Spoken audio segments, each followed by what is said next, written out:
Good evening students. Welcome to the online lecture of economics. नमस्कार विद्यार्थी मित्र. इकॉनॉमिक्सच्या online लेक्चरमध्ये आपल्या सगळ्यांचं स्वागत आहे. थोडंसं लेट आजची व्हिडिओ टाकत आहे. सो जेव्हा तुम्हाला अवेलेबल होईल त्यावेळेला तुम्ही ही व्हिडिओ नक्की बघा. आणि त्याचसोबत आपल्या नॉलेज कट्ट आहे चॅनल मी नवीन सुरू केलेलं आहे. बऱ्याच लोकांनी त्याच्यावर प्रतिसाद दिलेला आहे. सो तुम्हीसुद्धा ते नक्कीच शेअर करा आणि सबस्क्राईब करा. पण लक्षात येत आहे. सो जास्त वेळ न घालवता आजच्या पॉईंटकडे जातो आहे. पण लास्ट टाइम तुम्हाला पेज नंबर 72 वरती येऊन स्टॉप केलं होतं मी नॉन डेव्हलपमेंट एक्सपेंडिचरला, बरोबर ना. आज आपण थोडंसं पुढे घेतो आहे. Development reason for the growth in public sector या ठिकाणी आपण वर्किंग करतो आहे. आणि तुम्हाला थोड्या दिवसात न्यूज माहिती येईलच. ग्रुपवरती कळालं असेलच तुम्हाला की 4 ऑक्टोबरपासून तुमचं कॉलेज स्टार्ट होते आहे. ज्या ज्या दिवशी लेक्चर असेल, ज्या दिवशी टाईम टेबलनुसार रोल नंबरनुसार वर्किंग असेल त्यानुसार त्याने ती वर्किंग करायची आहे. राहील लक्षात. ओके. सो आपण आजचं लेक्चर स्टार्ट करतो आहे जास्त वेळ न घालवता. Reason for growth in the public expenditure, increase activity of the government. Okay, increasing activities of the government. पण लक्षात येतो आहे इन्क्रीज ॲक्टिव्हिटीचा अर्थ काय असतो. So increasing activities of the government. Growth public expenditure म्हणजेच आपले खर्च का वाढत आहेत, पब्लिकचे एक्सपेंडिचर का वाढत आहेत. तर गव्हर्नमेंटच्या ज्या ॲक्टिव्हिटी असतात त्या ॲक्टिव्हिटी काय होत आहेत, इन्क्रीज होत आहेत. आणि त्याच्यामुळे आपले खर्च वाढत आहेत. मग कोणत्या कोणत्या ॲक्टिव्हिटी इन्क्रीज होत आहेत. पण लक्षात आहे सगळ्यात पहिला म्हणजेच एज्युकेशन. पण लक्षात आहे एज्युकेशनसाठी गव्हर्नमेंट खर्च करत असते. त्यानंतर पब्लिक हेल्थ. पण लक्षात आहे प्राथमिक आरोग्य केंद्र आहेत, पब्लिक वर्क्स आहेत, रिक्रिएशन आहेत, सोशल वेलफेअर स्कीम्स आहेत, वेगवेगळ्या गोष्टी आहेत. जसं की डॅम बांधते गव्हर्नमेंट, त्यानंतर रोड्स बांधले जातात. पण लक्षात येत आहे सगळ्या ॲक्टिव्हिटी या ठिकाणी वर्किंग होत असतात. सो या सगळ्या ॲक्टिव्हिटीज, या सगळ्या वर्किंग्स होत असताना सगळ्यात महत्त्वाचा पार्ट त्या ठिकाणी आपल्याला लक्षात घ्यायचा आहे तो म्हणजेच त्या ठिकाणी आपल्याला लक्षात घ्यायचा आहे तो म्हणजेच काय की गव्हर्नमेंट या ठिकाणी आपल्याला काय करत असते, पैसे जनरेट करत असते. दुसरं आहे रॅपिड इन्क्रीजिंग पॉप्युलेशन. पण लक्षात येते आपली जी लोकसंख्या आहे या ठिकाणी वाढते आहे आणि नुसती वाढत नाही ती रॅपिडली इन्क्रीज होते आहे. आता लोकसंख्या वाढल्यानंतर खर्च पण काय होणार, वाढणार. पण लक्षात येत आहे म्हणजेच गव्हर्नमेंटचा एक्सपेंडिचर काय होतो आहे, वाढतो आहे. पुढचं आहे growing urbanisation.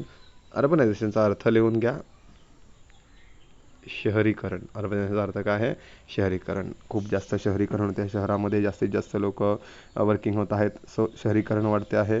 Spread of the urbanisation in the global phenomenon of the day the leads to be increase in government expenditure on water supply, roads, energy, schools and colleges, public transport, sanitiser etcetera. Transport असो, public water supply असो, सगळ्या गोष्टींसाठी हळूहळू काय होत आहेत, खर्च वाढत आहेत. तुमचे स्कूल, कॉलेजेस, SSC एक्झाम, सगळ्या ॲक्टिव्हिटी काय होतात त्याच्यामध्ये इन्क्रीज होत आहेत. Increase in defence expenditure. पण लक्षात येत आहे डिफेन्स एक्सपेंडिचर म्हणजेच काय, तर जे डिफेन्स एक्सपेंडिचर फॉर एक्झाम्पल त्याच्यामध्ये आता काय काय येतात, आर्मी आहे, नेव्ही आहे, एअरफोर्स आहे, सगळ्या ॲक्टिव्हिटी त्या ठिकाणी इन्क्रीज होत असतात. सो हा एक पार्ट त्या ठिकाणी खूप जास्त पद्धतीने काय होतो, इन्क्रीज होत असतो. त्यामुळे त्याचे पण खर्च वाढत असतात. Spread of democracy. डेमोक्रेसी म्हणजेच काय, तर त्या ठिकाणी डेमोक्रेसी म्हणजेच आपली जी एक मिनटं, जी लोकशाही आहे या लोकशाहीवरती बराच सारा खर्च येत असतो आपल्याला. पण लक्षात येत आहे. त्यानंतर आपले जे इलेक्शन्स आहेत खूप जास्त महत्त्वाचं.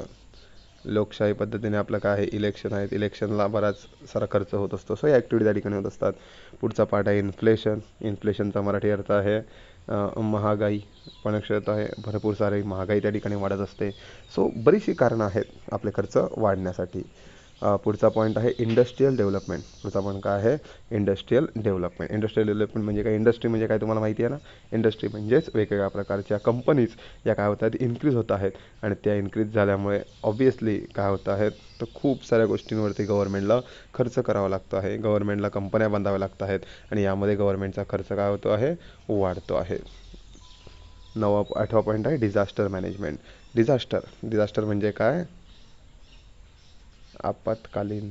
डिझास्टर म्हणजे काय आहे, आपत्कालीन.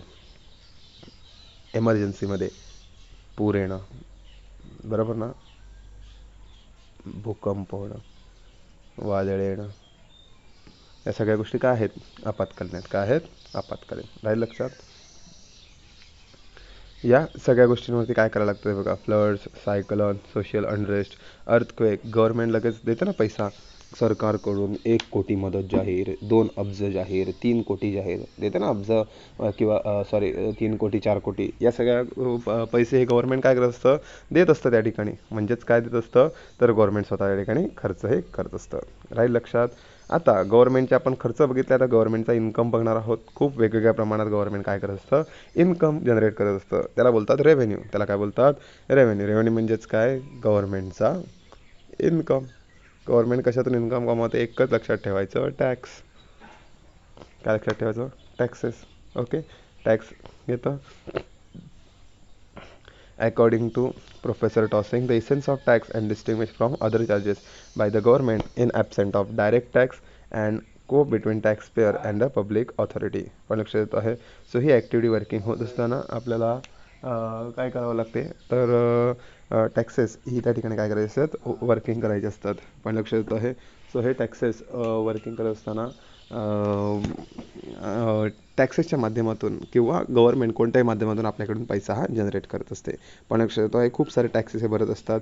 सर आम्ही टॅक्सेस भरतो का, नक्कीच भरतात. पण लक्षात येतो आहे, तुम्ही भरतात तो कोणता भरतात, इनडायरेक्ट टॅक्स. कोणता भरतात, इनडायरेक्ट. बुक घेतात, पेन घेतात, पेन्सिल घेतात, पार्लेजी खातात. पण लक्षात येतं, हे इनडायरेक्ट टॅक्स असतात. आणि तुमच्या जे घरचे भरतात, घरपट्टी, पाणीपट्टी, बरोबर ना, हे सगळे काय आहेत, डायरेक्ट टॅक्सेस. हळूहळू जाऊ तेव्हा पुढे तुम्हाला कळेल.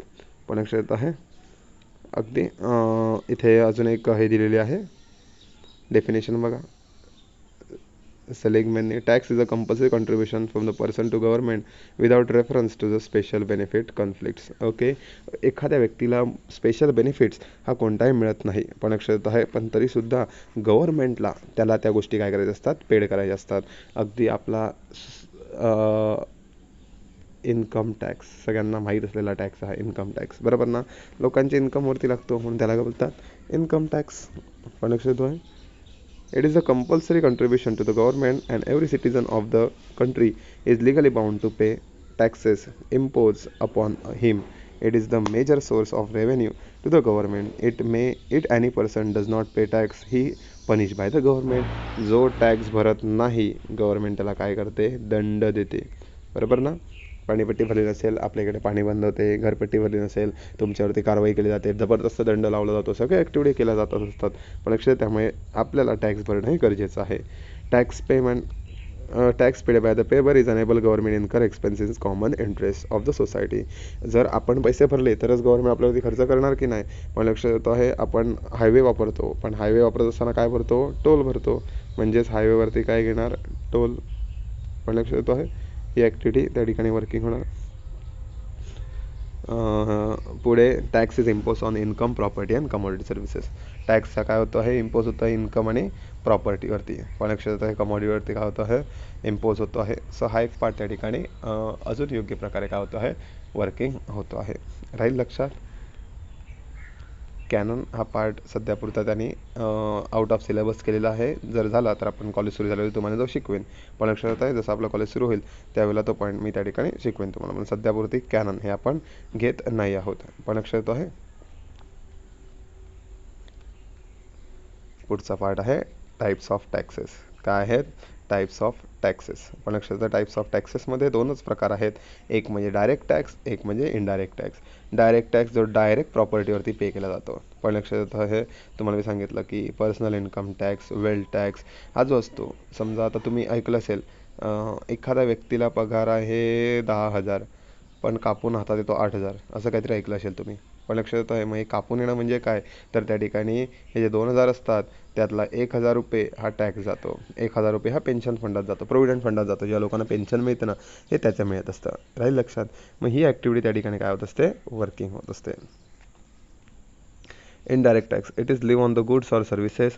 It is paid at the time of production or sale or purchase of commodity or service. The burden of indirect tax can be shifted by the taxpayer to the other person. Hence, impact and incidence of tax are different heads. For example, newly implemented goods and tax GST is the replace almost all indirect tax other custom duty. Indirect tax मध्ये सध्या आपला एकमेव आणि जास्त कोणता आहे goods and service tax. कोणता आहे गुड्स अँड सर्व्हिस टॅक्स, ज्याला बोललं जातं GST. GST हा सगळ्यात जास्त आपल्याकडे चार्ज होणारा हा टॅक्सेस आहे. म्हणजे हा सुद्धा एक काय आहे टॅक्सेसचा प्रकार आहे की कशा प्रकारे टॅक्सेस वर्किंग होत असतात. राहील लक्षात. सो टाईप्स ऑफ टॅक्सेसमध्ये डायरेक्ट आणि इनडायरेक्ट टॅक्स हा पार्ट आपण त्या ठिकाणी आज बघितलेला आहे. सो नॉन टॅक्स रेव्हेन्यू हा पार्ट आपण नेक्स्ट लेक्चरला बघणार आहोत. जर जर शक्य झालं तर तो आपण पुढे यात बघणार आहोत किंवा मग त्यानंतर ऑफलाईन लेक्चरला आपण त्याची ऑफलाईन लेक्चरला नक्कीच घेऊया किंवा ऑफलाईन लेक्चर वर्किंग होत असताना माझे एक साईडला ऑनलाईनला सुद्धा थोडंफार ज्या गोष्टी आपल्याला तिकडे शक्य होणार नाहीत त्या गोष्टी या तुम्हाला मी ऑनलाईनसुद्धा नक्कीच टाकत जाईन. राहील लक्षात. सो तात्पुरता आज आपण पेज नंबर 74ला थांबतो आहे. नेक्स्ट याला आपण नॉन टॅक्स रेव्हेन्यू हा पार्ट त्या ठिकाणी बघणार आहोत. पण लक्षात येत आहे तोपर्यंत आज आपण इकडे स्टॉप करतो आहे. आज आपण काय काय बघितलं तर आज आपण बघितलं reasons for the increasing growth of public expenditure. आपले खर्च हे का वाढत आहेत आणि त्यानंतर गव्हर्नमेंटला पैसा कुठे येतो पब्लिक रेव्हेन्यू. त्याच्या परफेक्ट विरुद्ध खर्चाच्या विरुद्ध काय आहे इन्कम येणं, त्याला बोलतो आपण पब्लिक रेव्हेन्यू. पण लक्षात येतं त्याच्यात टॅक्सेस आणि नॉन टॅक्स रेव्हेन्यू आहेत. आपण टॅक्सेसचं बघितलं, डायरेक्ट टॅक्स इनडायरेक्ट टॅक्स या ॲक्टिव्हिटी त्या ठिकाणी बघितलेल्या आहेत. आणि त्यानंतर आपल्याला पुढचा जो पार्ट आहे यात जो पुढचा जो पार्ट आहे हा आपण आपल्या नेक्स्ट लेक्चरला बनणार आहोत. इनडायरेक्ट टॅक्स आणि त्याचे जे काही रेव्हेन्यू असतील किंवा डायरेक्ट टॅक्स आणि त्याचे जे काही नॉन टॅक्स रेव्हेन्यू असतील या ॲक्टिव्हिटी आपण नेक्स्ट लेक्चरला बघणार आहोत. सो तोपर्यंत थँक्यू स्टुडंट्स. वेगवेगळ्या व्हिडिओजसाठी आपलं चॅनल आहे त्याला तुम्ही सबस्क्राईब करू शकतात. अजून मी वेगवेगळ्या आणि ॲक्टिव्ह व्हिडिओज त्या ठिकाणी नक्की टाकणार आहे. ठीक आहे.